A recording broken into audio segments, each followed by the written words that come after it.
अस्सलाम वालेकुम। आज हम स्टार्ट कर रहे हैं एक्सरसाइज 1.3। उसमें जो क्वेश्चन नंबर 1 है हमारे पास कह रहा है कि right the base and exponent of the following. बताना है कि इसमें से कौन सा बेस है और कौन सा एक्सपोनेंट है। ठीक है, तो देखिए बेस जो होता है आपको पता है बुनियाद होता है, तो हमेशा याद रखें जो आपके पास नीचे वाला वैल्यूज लिखा होता है उसको हम कहते हैं बेस। तो फॉर एग्जाम्पल यहाँ पे जो 3 लिखा हुआ है तो हम कहेंगे जो बेस हमारे पास है, बेस हमारे पास क्या 3 है, एंड बेस के जो ऊपर वाला वैल्यूज होता है वो क्या होता है, एक्सपोनेंट कहलाता है। ठीक है, तो एक्सपोनेंट हमारे पास क्या है, 4 है।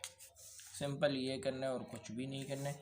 तो यहाँ पे बात करें क्योंकि जो एक्सपोनेंट जो है ये 3 तो एक्सपोनेंट है, तो ये जो 1/2 पूरा आपके पास बेस है। ये नहीं कहेंगे कि आपके पास सिर्फ 1 है। अब आप कहोगे कि 2 इसके नीचे लिखा हुआ है तो बुनियाद बेस इसका ये हुआ है, नहीं। तो ये जो आपके पास, क्योंकि ये 3 जो आपके पास है ना इस पूरे वैल्यू के ऊपर है, तो ये जो पूरा जो 1/2 है, बेस जो है आपके पास 1/2 है। ठीक है, 1/2 पूरा आपके पास बेस है।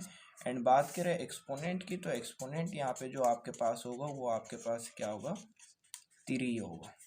ठीक है, अच्छा अब यहाँ पे भी देखें, यहाँ पे जो आपके पास बेस लिखा हुआ, अक्सर बच्चे क्या करते हैं कि बेस आप लिखेंगे टाटी, तो टाटी नहीं होता उसके साथ, क्योंकि नेगेटिव साइन भी है, तो ये नेगेटिव साइन के साथ ये पूरा इसका बेस कहलाएगा। तो यहाँ पे जो बेस होगा वो माइनस टाटी होगा, सिर्फ टाटी नहीं होगा, ये बात याद रखें। ठीक है, अब जो एक्सपोनेंट होगा वो एक्सपोनेंट जो आपके पास होगा वो एक्सपोनेंट यहाँ पे क्या होता है, 20 होगा।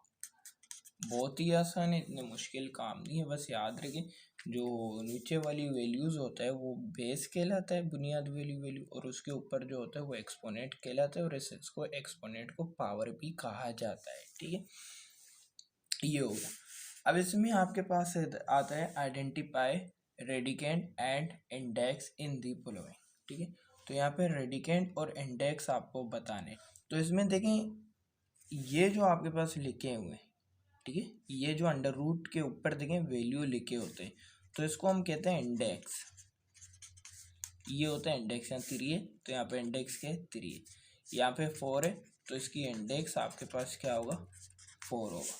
यहाँ पे आपके पास क्या है, 8 है तो इसकी इंडेक्स आपके पास क्या होगा, 8 होगा। ठीक है, जो रूट्स के आपके पास यहाँ पे छोटी सी लिखा होता है ना तो उसको इंडेक्स कहते हैं। अच्छा, अक्सर आपने देखे इस तरह भी लिखा होगा ये, तो ये जो आपके पास वैल्यू है ये आपके पास इंडेक्स नहीं है। इंडेक्स हमेशा छोटा सा लिखा होता है और यहाँ पे लिखा होता है। ठीक है, ये इंडेक्स होता है, ये इंडेक्स नहीं होता। इसका मतलब 30 से मल्टीप्लाई हो रही है, ये दोनों में बहुत ज़्यादा फर्क है, इन चीज़ों को याद रखें। ठीक है, वो हमेशा इंडेक्स आपके पास रूट्स के बिल्कुल ऊपर छोटा सा लिखा होता है, उसको हम कहते हैं इंडेक्स कहते हैं। ठीक है, इंडेक्स आपके पास आ गया, उसके बाद हमें कहना है रेडिकेंट बताना है कि इसमें से रेडिकेंट कौन से हैं। ठीक है, तो रेडिकेंट हमेशा याद रखें जो रूट्स होता है उसके अंदर की जो वैल्यू होता है उसको हम कहते हैं रेडिकेंट।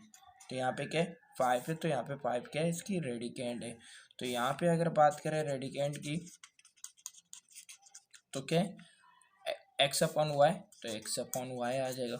और यहाँ पे बात करें तो यहाँ पे आपके पास जो रूट्स के अंदर जितने भी वैल्यू लिखे होते हैं वो सारे रेडिकेंट कहलाते हैं। तो यहाँ पे आपके पास क्या है, x² y z, ये पूरा आपके पास क्या होता है, रेडिकेट होता है। तो ये बिल्कुल ही आसान है, इसमें मुश्किल नहीं है। हमेशा याद के रूट के अंदर वाली वैल्यू रेडिकेंट कहलाता है, और जो उसके रूट्स के ऊपर छोटी सी लिखी जाता है ना तो उसको इंडेक्स कहा जाता है। आज के लिए इतनी, मिलते हैं इंशाल्लाह अगली वीडियो।